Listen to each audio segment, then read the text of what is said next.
આ વિડીયોની અંદર જોશું વડોદરાની અંદર સૌથી વધુ લોકપ્રિય સ્થળો કયા છે। તો પહેલું છે લક્ષ્મી વિલાસ પેલેસ।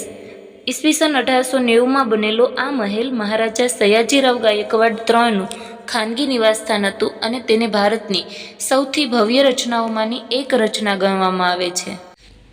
બીજું છે સયાજી બાગ, જે કમાટી બાગ તરીકે પણ ઓળખાય છે। 1879માં બનેલ આ વિશાળ બગીચો વડોદરા પ્રાણી સંગ્રહાલય, બરોડા મ્યુઝિયમ અને પિક્ચર ગેલેરીનું ઘર છે, જ્યાં કુદરતી પ્રકૃતિનો અનુભવ પણ કરી શકાય છે। ત્યાર પછી જોઈએ સુરસાગર તળાવ। આ તળાવ છે એ શહેરની મધ્યમાં આવેલું છે અને તેની ચારે બાજુ લીલોતરી છે।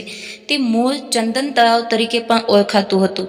આ તળાવની મધ્યમાં 120 ફૂટ ઊંચી મહાદેવની પ્રતિમાની સ્થાપના કરવામાં આવી છે, જે ખૂબ જ સરસ નજારો આપે છે। હવે જોઈએ મહારાજા ફતેહસિંહ મ્યુઝિયમ। તો આ મ્યુઝિયમમાં કલા અને પ્રાચીન વસ્તુઓ છે જે એક સમયે શાહી પરિવારની હતી। ત્યારબાદ જોઈએ કીર્તિ મંદિર। એવું કહેવાય છે કે સયાજીરાવ મહારાજાએ રાજવી ગાયકવાડ પરિવારના મૃત સભ્યોની યાદમાં કીર્તિ મંદિરનું નિર્માણ કરાવ્યું હતું, જે ઇમારતને ભગવાન મહાદેવને સમર્પિત કરવા માટે છોડી દીધી હતી। ત્યારબાદ જોઈએ મહારાજા સયાજીરાવ ગાયકવાડ યુનિવર્સિટી એટલે કે MS યુનિવર્સિટી। આ કોલેજનો પાયો 8 જાન્યુઆરી 1879ના રોજ સ્વપ્નદ્રષ્ટા શાસક મહારાજા સયાજીરાવ ગાયકવાડ III દ્વારા મૂકવામાં આવ્યો હતો। દેશની આઝાદી પછી 30 એપ્રિલ 1949ના રોજ તે એક યુનિવર્સિટી બની હતી અને બાદમાં તેનું નામ પરોપકારી મહારાજા સયાજીરાવ ગાયકવાડ IIIના નામ પરથી રાખવામાં આવ્યું હતું।